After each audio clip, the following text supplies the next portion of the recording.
Akoijam ji.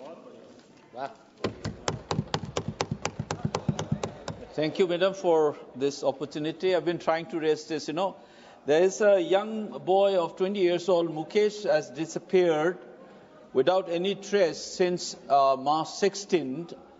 Near a place, the last known location is called Jozang Tet, which has become almost like a Bermuda Triangle.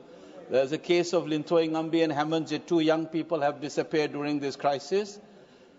We have these cases happening even today under President's rules, and I would like to draw the attention of the House as well as the Home Minister that the protection of life of the people is the paramount duty of our state. So I think I would like to draw the attention of the House to look into this case of Mukesh.